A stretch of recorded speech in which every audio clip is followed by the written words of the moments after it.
It started with small things, little shifts in her behavior that I brushed off as stress or fatigue. At first, they were so subtle that I barely noticed them. She'd come home late from work more often, citing meetings or traffic, but her explanations felt rehearsed, like she was reading from a script. Her phone, which used to sit casually on the coffee table, was now always face down, as if she was guarding it from me. I told myself it was nothing. Everyone deserves their privacy, right? But the way she'd quickly snatch it up when it buzzed, the way she'd step into another room to take, calls it all felt off. Still, I didn't want to be the kind of husband who policed his wife's every move. I trusted her. At least, I thought I did. Then there were the little changes in how she interacted with me. Her laughter, once so genuine and infectious, now felt forced, like she was performing rather than being present. She'd smile at me, but it didn't reach her eyes. Conversations that used to flow effortlessly now felt stilted, as if she was distracted by something or someone else. I tried to brush it off, to tell myself that maybe she was just tired or stressed. Work had been hectic for both of us, and we hadn't had much time to connect lately.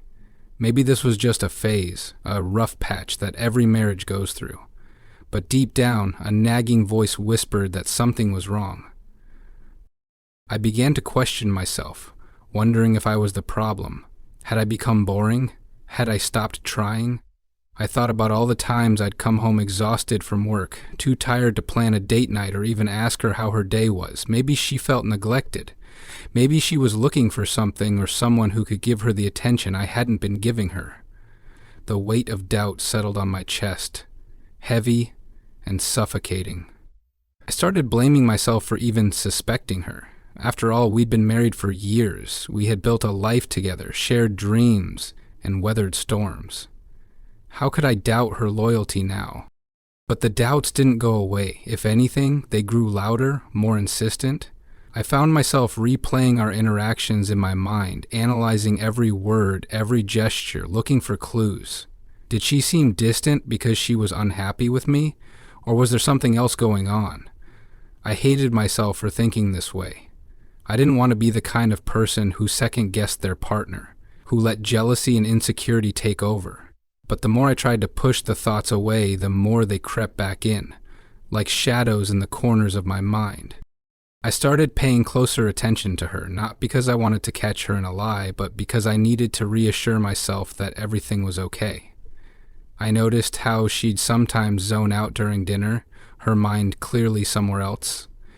I noticed how she'd avoid making plans for the future, deflecting whenever I brought up vacations or even simple weekend outings. And then there were the nights she'd roll over in bed, her back to me, as if she couldn't bear to face me. I'd lie there in the dark, staring at the ceiling, wondering what had changed between us. Had I done something wrong? Had I failed her in some way? The more I thought about it, the more I convinced myself that it was my fault. Maybe I hadn't been attentive enough. Maybe I hadn't made her feel loved or appreciated. I started trying harder, buying her little gifts, planning surprise dinners, and making an effort to ask about her day. But no matter what I did, it felt like I was reaching for something that was just out of my grasp. She'd smile and thank me, but there was a distance in her eyes, a wall I couldn't seem to break through. I hated feeling this way, like I was constantly walking on eggshells, trying to figure out what was wrong and how to fix it. I hated the way my mind would spiral, imagining worst-case scenarios that I knew were probably irrational. But the hardest part was the loneliness. I couldn't talk to her about how I was feeling because I didn't want to accuse her of something she might not even be doing. And I couldn't talk to anyone else because I was too ashamed to admit that I was doubting my own wife. So I kept it all inside, letting the doubts and the self-blame eat away at me. Looking back, I can see how naive I was, how desperately I wanted to believe that everything was fine. I wanted to believe that the woman I loved was still the same person I had married, that our relationship was still strong enough to withstand anything. But the truth was, the cracks were already there, and they were only getting deeper. I just didn't want to see them. Not yet. Then, out of nowhere, she changed. It was as if a switch had been flipped, and suddenly she became the wife I had always dreamed of, attentive, affectionate, and seemingly devoted. She started cooking my favorite meals, something she hadn't done in months. The kitchen, which had felt so empty and quiet, was now filled with the smells of spices and the sound of her humming as she moved around. She'd set the table with care, lighting candles and pouring wine, creating an atmosphere that felt intimate and special.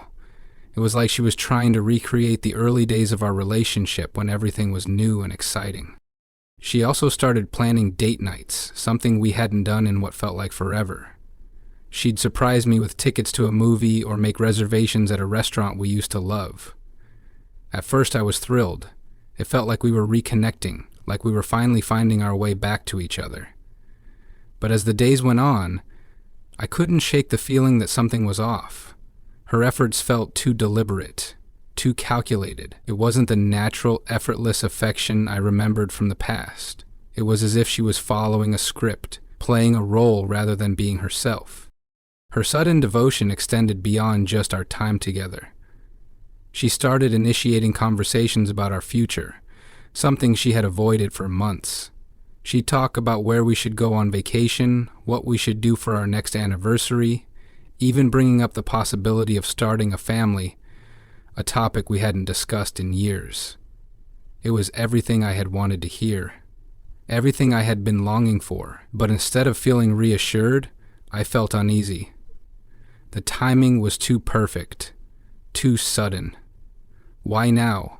Why after months of distance and silence? I wanted to believe it was real. I wanted to believe that she had finally realized how much we meant to each other and was making an effort to fix what had been broken. But the more I thought about it, the more I couldn't ignore the nagging suspicion that this was all an act. It felt like she was trying too hard, like she was overcompensating for something. And that something, I feared, was guilt.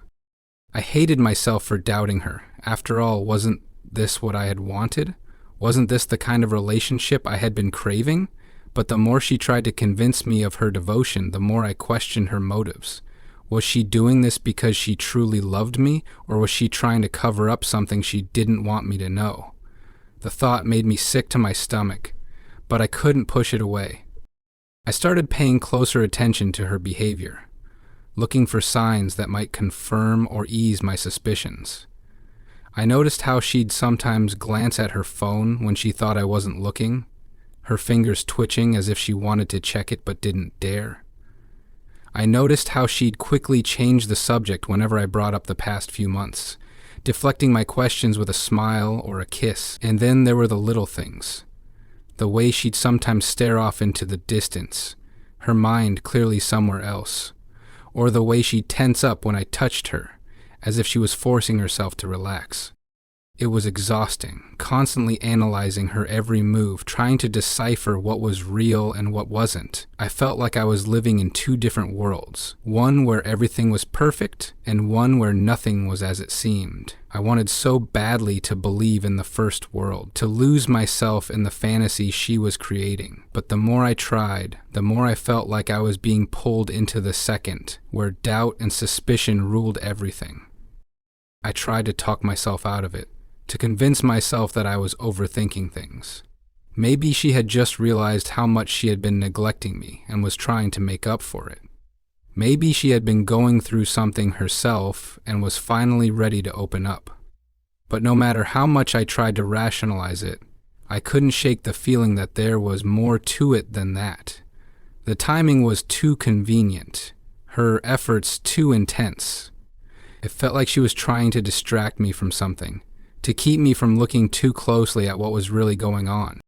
And then there was the guilt of doubting her, of questioning her intentions when she was clearly trying so hard. I felt like a terrible husband, like I was betraying her by not trusting her. But at the same time, I couldn't ignore the voice in the back of my mind that kept whispering that something wasn't right. It was a constant battle, one that left me feeling drained and confused. I wanted to believe in her. I wanted to believe that we could find our way back to each other, that this was the start of a new chapter in our marriage. But the more she tried to convince me of her devotion, the more I felt like I was being played. It was a horrible feeling, one that left me questioning everything, her, myself, our relationship, and as much as I wanted to push those doubts away, I couldn't. They were there, lurking in the shadows, waiting for the moment when everything would come crashing down.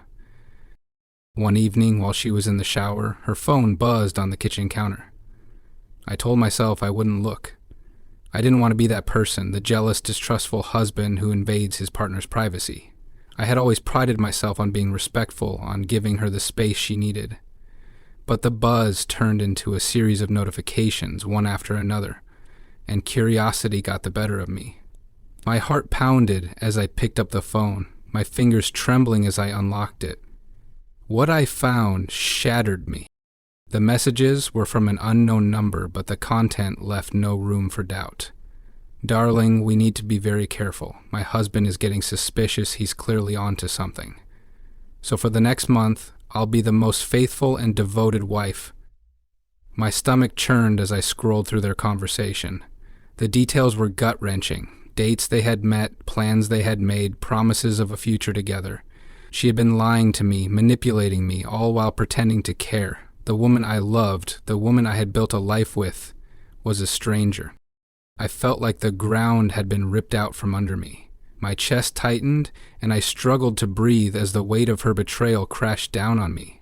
How long had this been going on? How many times had she looked me in the eye and lied to me? The questions swirled in my mind, each one more painful than the last. I wanted to scream, to break something, to confront her right then and there, but I couldn't move. I just stood there, staring at the screen as if hoping the words would somehow change, as if this was all some horrible mistake. But it wasn't a mistake. It was real. Every message, every detail was a knife to my heart. I thought about all the times she had come home late, all the times she had brushed me off, all the times she had made me feel like I was the problem. It had all been a lie. She hadn't been working late or stuck in traffic. She had been with him. And now she was trying to cover her tracks, pretending to be the perfect wife so I wouldn't suspect anything. The thought made me sick. I felt a surge of anger, hot and blinding, but it was quickly replaced by a deep, aching sadness. How could she do this to me? How could she throw away everything we had built for someone else? I thought about all the years we had spent together, all the memories we had made, all the promises we had made to each other. Had any of it meant anything to her, or had it all been a lie from the beginning? I wanted to confront her, to demand answers, to make her feel even a fraction of the pain I was feeling, but I couldn't. Not yet. I needed time to process what I had just discovered, to figure out what I was going to do. So I put her phone back on the counter, exactly where I had found it, and walked away. My hands were still shaking, my mind racing, but I forced myself to stay calm. I couldn't let her know that I knew. Not yet. The rest of the evening passed in a blur. She came out of the shower, her hair still damp, and smiled at me like nothing was wrong. I wanted to scream at her, to shake her and demand to know how she could do this to me. But I didn't. I just smiled back, pretending everything was fine. It was the hardest thing I had ever done, but I knew I had to play along. If I confronted her now, she would just deny it, or worse, she would leave. And I wasn't ready for that, not yet. That night I lay in bed beside her, staring at the ceiling, my mind racing. I thought about all the times I had blamed myself, all the times I had wondered if I was the problem. I had spent months doubting myself, questioning my worth, and all the while she had been the one betraying me. The realization was both liberating and devastating. I wasn't the problem, she was. But that didn't make the pain any easier to bear. I thought about the man she had been texting, the man she had chosen over me. Who was he? What did he have that I didn't? The questions tormented me, but I knew I wouldn't find the answers by lying in bed. I needed to know more. I needed to know who he was, how long this had been going on, and how far she had gone. But most of all, I needed to know why. Why had she done this? Why had she thrown away everything we had? As I lay there, listening to her soft breathing beside me, I made a decision. I wasn't going to let her get away with this. I wasn't going to let her destroy me. I would find out the truth, no matter what it took. And when I did, I would make sure they both paid for what they had done. This wasn't just about her infidelity anymore. It was about justice. And I wouldn't rest until I had it. In the days that followed, I oscillated between rage and despair. The discovery of her betrayal had left me raw, my emotions swinging wildly from one extreme to the other. One moment I would be consumed by anger, my fists clenching as I imagined confronting her, demanding answers, and making her feel the pain she had inflicted on me. The next, I would be overwhelmed by a deep, aching sadness, the weight of her betrayal pressing down on me until I could barely breathe. It was exhausting, this constant tug-of-war between fury and heartbreak, but I couldn't escape it. Her lies were all I could think about. I replayed the messages in my mind over and over, dissecting every word, every detail. Who was he? How long had this been going on, and why? She had claimed she was bored in our marriage, that she wanted more excitement. But was that really it? Was I so inadequate that she needed someone else to feel alive? The questions tormented me, but there were no answers, only more questions. I felt like I was trapped in a maze, every turn leading me deeper into confusion and pain. I wanted to confront her, to demand the truth, but I couldn't. Not yet. I needed to be smart about this. If I confronted her now, she would just deny it, or worse, she would leave, and I wasn't ready for that. I needed to know more. I needed to know who he was, how long this had been going on, and how far she had gone. I needed to understand why she had done this, why she had thrown away everything we had built for someone else. But most of all, I needed to make sure that when the time came, I had the upper hand. I needed to be in control. So I started piecing together clues, gathering information like a detective building a case. I paid closer attention to her schedule, noting the time she left for work and the time she came home. I tracked her habits, the places she frequented, the people she talked to. Every detail felt like a betrayal, but I forced myself to stay calm. This wasn't just about her infidelity anymore. It was about justice. And I wouldn't let my emotions get in the way of that. I began to notice things I had overlooked before. The way she'd sometimes take longer routes home. The way she'd suddenly develop new interests that didn't include me. I noticed how she'd sometimes disappear for hours on the weekends, claiming she was running errands or meeting friends. I even noticed how she'd sometimes dress up more than usual, wearing clothes and makeup that seemed out of place for a casual outing. It was all there, right in front of me, but I had been too blind to see it. I also started paying closer attention to her phone, though I was careful not to let her know. I memorized the times she'd check it. The way she'd smile at certain messages, the way she'd quickly put it away when I entered the room. I didn't dare touch it again. I couldn't risk her finding out. But I didn't need to.